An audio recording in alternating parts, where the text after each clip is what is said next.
Abra su Biblia, hermano, en Primera de Pedro, el capítulo 2, el versículo 11 y el versículo 12. Primera de Pedro, el capítulo 2, versículo 11 y 12, puesto de pie para reverencia a la palabra de Dios. Dice así el Señor: amados, yo os ruego, como extranjeros y peregrinos, que os abstengáis de los deseos carnales que combaten contra el alma, manteniendo buena vuestra manera de vivir entre los gentiles, para que en lo que murmuran de vosotros como de malhechores, glorifiquen a Dios en el día de la visitación, al considerar vuestras buenas obras. Padre Santo, gracias, Señor, una vez más por tu santa y bendita palabra. Señor, queremos pedirte, implorar la presencia del Espíritu de Dios, ministrando, Señor, a nuestros corazones. Señor, sin ti nada podemos hacer. Quítame a mí de aquí y habla tú a nuestras vidas, porque te lo pedimos en el nombre de Jesús de Nazaret. La iglesia dice amén. Puede tomar su asiento. Una de las realidades que nosotros estamos experimentando en nuestra sociedad es el desánimo al ver la resurgencia de nuevos casos de COVID.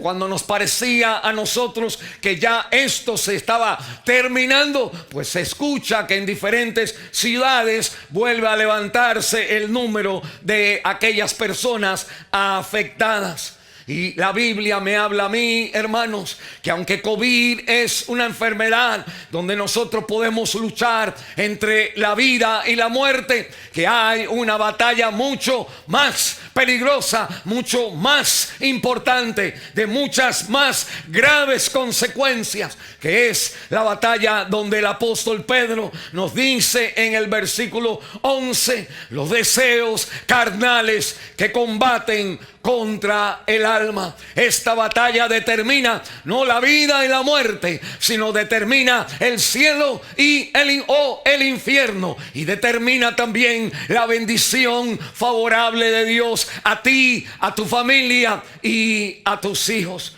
Hay muchas batallas que usted y yo entramos, pero hay una batalla fundamental como una persona que es creyente y vive en este mundo como extranjero y peregrino, porque Dios nos ha cambiado nuestra vida. Hermano, no importa los años que usted ha llevado como creyente, no importa las buenas intenciones que nosotros hemos tenido y traído a la vida, nosotros, no importa las resoluciones, la fuerza con que nosotros hemos resuelto delante del Señor a no volver a pecar, resurge otra vez, una vez más, los pecados, la tentación en nuestra vida. El Señor Jesucristo dijo que la batalla del alma es fundamental, porque Él dice, porque ¿qué aprovechará al hombre si ganare todo el mundo y perdiere su alma? Imagínese usted, como inmigrante, ha venido a Estados Unidos y le pone la batalla, le pone la pelea, y usted empuja hacia adelante, y digamos que usted llega a ganar todo el mundo, a tener su negocio, a multiplicar su negocio. Pero la palabra de Dios me dice a mí que si usted ganare todo el mundo y perdiere su alma, ¿qué te aprovechará? Dice el Señor Jesús: ¿qué recompensa dará el hombre por su alma? El rey David, en el Antiguo Testamento, el dulce cantor de Israel, ganó muchas batallas militares, pero una vez él sucumbe al ataque del alma, y uno de sus más bonitos salmos es el Salmo 51, cuando él delante de toda la congregación confiesa su necesidad de tener el perdón de Cristo por la falta de haber vencido la batalla. Dice ese salmo, dice: oh, ten misericordia de mí, oh Dios, conforme a tu misericordia, conforme a la multitud de tus piedades, borra mis rebeliones, lávame más y más de mi maldad y límpiame de mi pecado, porque contra ti solo he pecado y he hecho lo malo delante de tus ojos. No importa la batalla que él había ganado, no importa la posición como rey que él tenía, su espíritu quebrantado, no, nada de las batallas, nada de las victorias podían llenar el hueco, la tristeza que tenía él en su corazón. Nosotros decimos, hermano, y reconocemos que un verdadero creyente no es alguien que no peca, sino que un verdadero creyente es alguien que sostiene la batalla contra el pecado, la batalla por el alma en su vida. Aunque el pecado no se ha ido de nosotros, aquellos que estamos en Cristo, el pecado sí ha perdido el gusto en nosotros. El apóstol Pablo dice en Romanos el capítulo 7, porque lo que hago no lo entiendo, pues no hago lo que quiero, sino lo que aborrezco, eso hago. Y si hago lo que no quiero, ya no lo hago yo, sino el pecado que mora en mí. Romanos capítulo 7, el versículo 15 y versículo 20. Qué tremendo. Aún el apóstol Pablo siente la lucha de los deseos carnales, batallando contra el alma. Es el apóstol Pedro, el apóstol de la esperanza, que nos habla entonces a nosotros. Él califica para darnos un buen consejo inspirado por Dios. Él le prometió al Señor con toda buena intención, con todo deseo de resolución. Él entonces le prometió al Señor que no le negaría a él, aunque todos fallaran. Pero la palabra de Dios nos dice claramente que Pedro, cuando cantó el gallo, antes de cantar 2 veces, ya Pedro estaba negando 3 veces al Señor. Y él entonces es experto en hablarnos a nosotros del secreto para nosotros vencer pues el ataque, la batalla espiritual en nuestra alma. En el capítulo 2, en el versículo 1 hasta el versículo 12, pues el apóstol Pedro nos va a hablar a nosotros de esta batalla espiritual. Y en el versículo 11 y 12 específicamente nos habla de 3 secretos para tener victoria y esperanza en la lucha que se renueva una y otra vez más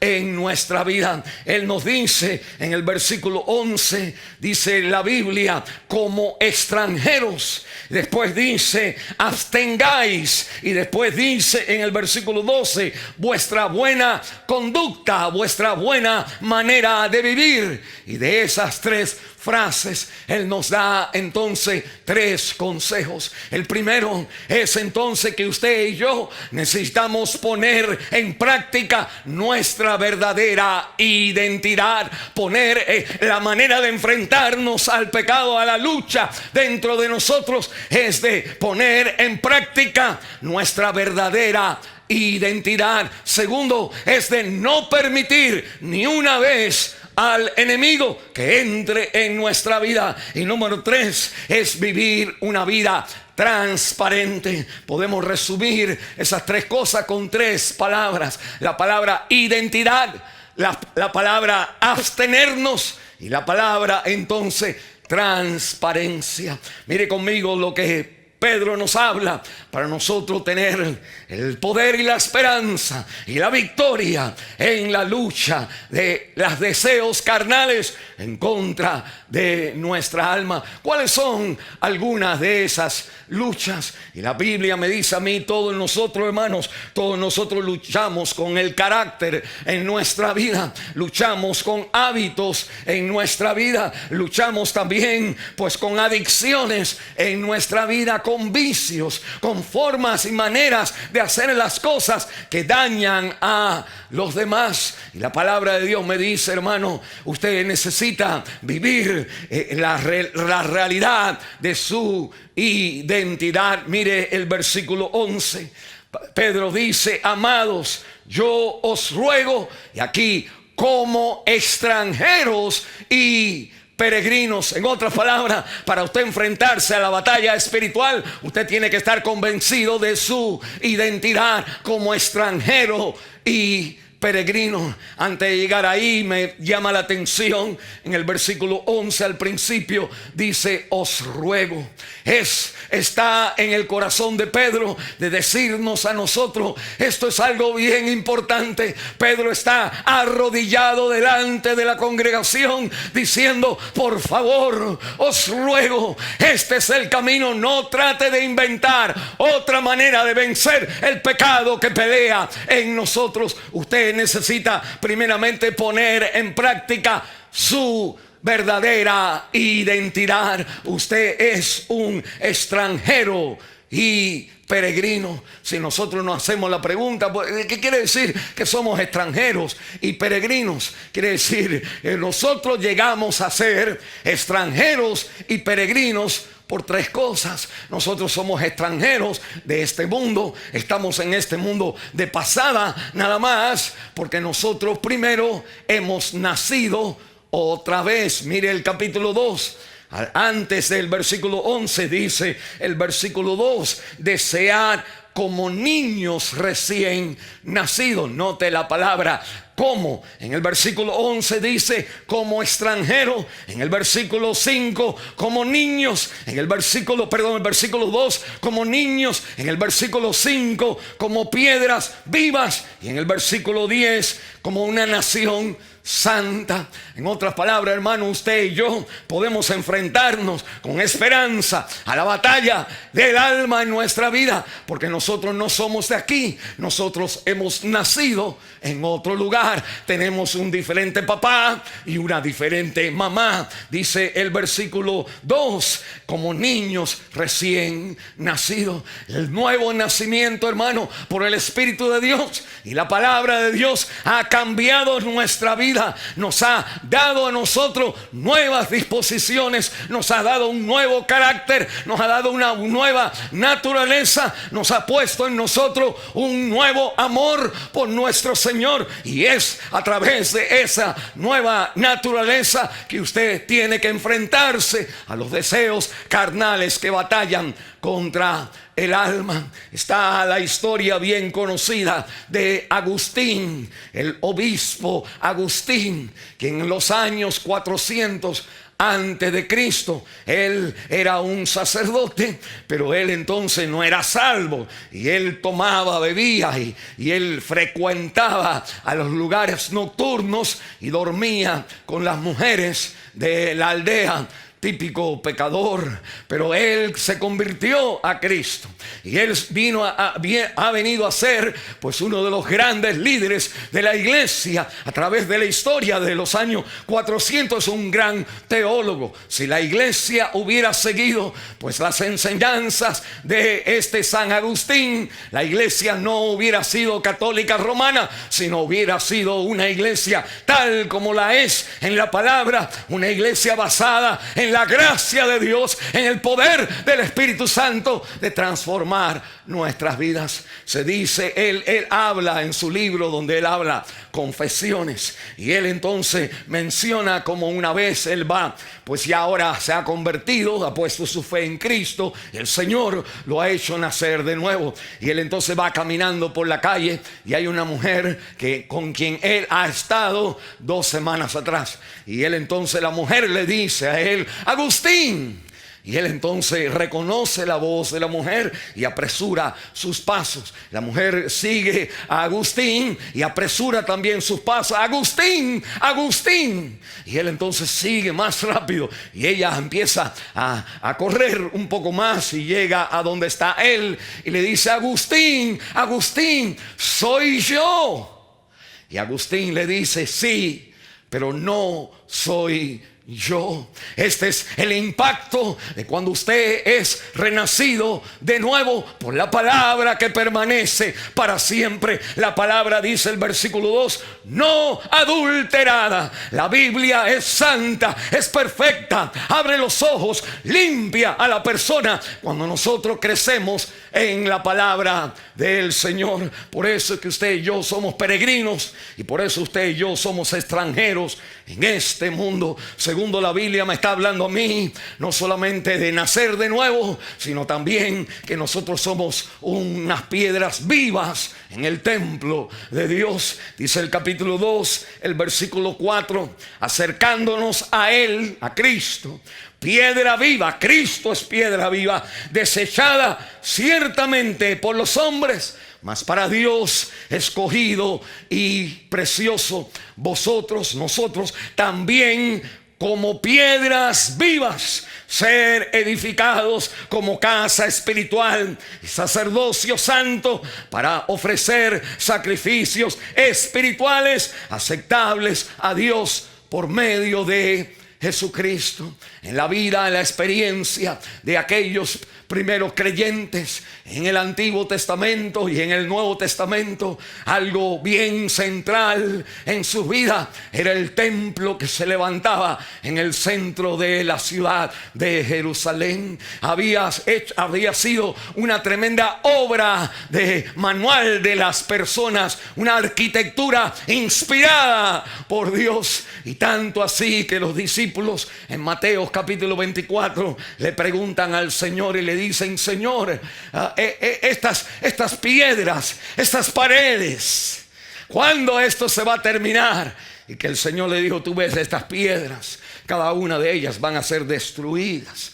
Y la palabra de Dios me enseña que en la mente del israelita, desde que salieron de Egipto, el tabernáculo era el centro de su vida, el templo era el centro de sus vidas. Pero Pedro ahora, porque Cristo ha venido, dice que Cristo es la piedra viva, el centro angular, fundamental, donde se edifica todo el edificio. Y lo que la Biblia me está diciendo es que Dios en nosotros nos ha hecho un templo, pero no un templo de piedras muertas y duras y secas, sino es un templo orgánico, vivo. Usted y yo somos colocados en el cuerpo de Cristo con el ánimo, la dinámica, la vida del Espíritu de Dios en nuestra vida. Yo me acuerdo, hermano, muchos años atrás, cuando tenía 21 años, había aceptado a Cristo. Nosotros como jóvenes pues batallábamos con las tentaciones y nos reuníamos en el college, me acuerdo, para orar los unos por los otros. Y los más grandes, que eran los que nos discipulaban, nos daban a nosotros Primera de Corintios, el capítulo 6, el versículo 19. Y dice la palabra de Dios: ¿o ignoráis que vuestros cuerpos es el templo del Espíritu Santo, el cual está en vosotros, el cual tenéis de Dios? Que dice la Biblia, y que no sois vuestro. En nuestro cuerpo, hermano, es el templo del Espíritu Santo. Y la Biblia me dice: usted y yo somos extranjeros y peregrinos, porque no solamente hemos nacido de una nueva vida, un nuevo papá, una nueva mamá, sino que nosotros somos partes del templo de Dios y somos sacerdotes en ese templo. Que feo se ve cuando nosotros escuchamos en una aldea que el sacerdote pues se tiene una relación con alguien o está viviendo. Se ve feo, se ve mal, se escucha mal. Y la palabra de Dios me dice, hermano, que el creyente entra en la pelea contra el pecado, porque nosotros somos el templo y los sacerdotes en lo que Dios ha ahora edificado en Cristo Jesús. Y por último me dice la Biblia que usted y yo somos entonces pues extranjeros y peregrinos, porque nosotros somos una nación diferente, una nación santa. Mire el versículo 9, mas vosotros sois, ahí está la identidad, linaje escogido, real sacerdocio, nación santa, pueblo adquirido por Dios, para que nosotros anunciemos las virtudes de aquel que os llamó de las tinieblas a su luz admirable. Hermano, esto es una cita de allá de Éxodo capítulo 19, Deuteronomio capítulo 5, 6 y 7, cuando Israel está al pie de Sinaí y Moisés le da los 10 mandamientos. El pueblo de Dios en aquel entonces es una nación santa, es una nación escogida por Dios, es especial, lleva un sacerdocio en este mundo para testificar a los demás. Pedro ahora dice, usted y yo éramos, el versículo 10, en otro tiempo no éramos ese pueblo, pero dice la Biblia, ahora sois pueblo de Dios. En otro tiempo no habíamos recibido misericordia, pero ahora hemos recibido misericordia. Mira, dice el versículo, capítulo 7, Deuteronomio capítulo 7, el versículo 6 y 8, da una explicación de lo hermoso y lo íntimo como Dios se siente a su pueblo, quien Él ha sacado de Egipto, a usted y a mí, y en la sangre de Cristo nos ha dado la misericordia y el derecho de ser llamados hijos de Dios. Dice Deuteronomio, el capítulo 7, el versículo 6 hasta el 8, dice, porque tú eres un pueblo santo para Jehová tu Dios. Jehová tu Dios te ha escogido para hacerle un pueblo especial, más que todos los pueblos que están sobre la tierra. No por vosotros ser más que todos los pueblos os ha querido Jehová y os ha escogido, pues vosotros eras el más insignificante de todos los pueblos, sino por, dice la Biblia, cuanto Jehová os amó. Es el amor, el sentimiento del Señor hacia nosotros. Ese amor es algo especial. Usted y yo hemos sido adquiridos por el valor de la sangre de Cristo, y como extranjeros y peregrinos peleamos contra esta influencia en nuestra vida, que no es la influencia de un nuevo nacimiento, no es la influencia del templo de Dios, y no es la influencia especial del pueblo a quien Dios ha llamado. La Biblia me dice, usted necesita aplicar su verdadera identidad, pero segundo, usted necesita también no permitir ni una que entre en su vida. Mire el versículo 11 otra vez, primera de Pedro, el capítulo 2 y el versículo 11, y dice la palabra de Dios en el versículo 11, que nosotros como extranjeros y peregrinos, ¿qué? Que os abstengáis. La palabra abstenerse quiere decir que uno completamente es lejos, no toca, no piensa, no ve, no permite nada de lo que el mundo pueda traer para sacar y darle fuerza a los deseos carnales que combaten contra el alma. Hermano, en estos tiempos la palabra abstenencia es como que, pastor, usted quiere mucho ya. Las hermanitas que no son casadas, o los hermanos que no son casados, pues usted quiere mucho. Pero la palabra de Dios me dice, si usted es casado, la palabra de Dios a usted es abstenencia. Si usted no es casado, la palabra es abstenencia. Si usted es casado, la palabra es fidelidad.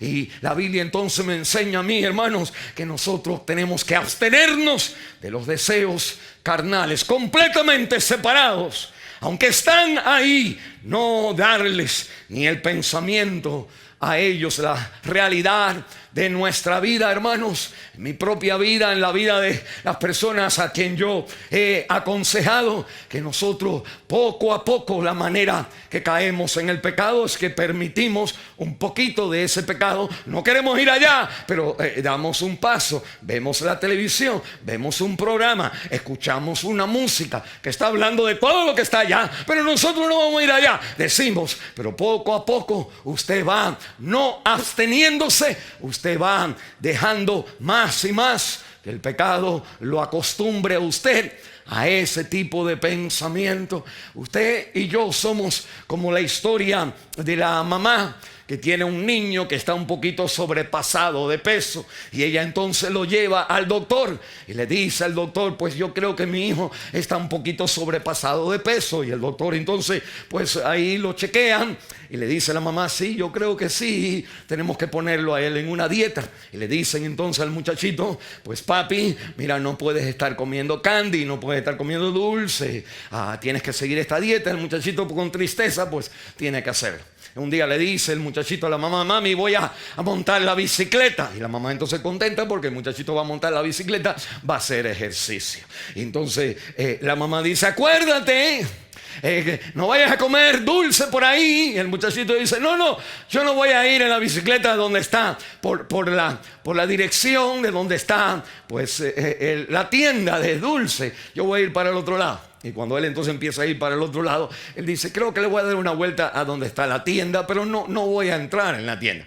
Entonces él va en la bicicleta y pasa por la tienda y de pronto para en la tienda y dice, ok, yo voy a entrar en la tienda, pero no voy a ir al área de donde están los candies, los dulces. Y él entonces entra y como que se hace que va a ir a otro lugar y dice, ok, voy entonces a ir a pasar por donde están los dulces, pero no voy a comprar los dulces. Y entonces él llega ahí, ve los dulces y dice, ok, no voy a comprar los dulces para cocer, pero no los voy a comer. Y compra los dulces, y cuando va entonces en la bicicleta ya llega a la casa y ya no tiene dulce porque se los ha comido todo. Y la palabra de Dios nos dice, hermano, que usted y yo tenemos que abstenernos de todo aquello que alimenta la batalla espiritual de la carne.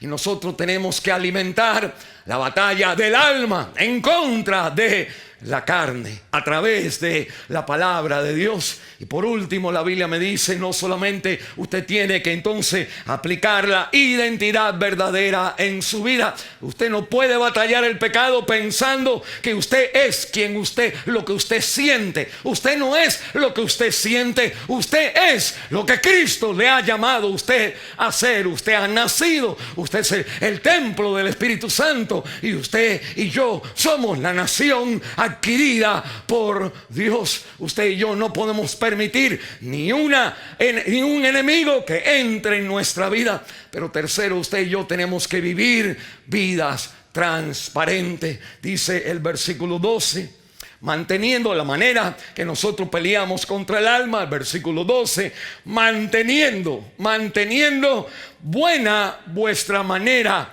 de vivir.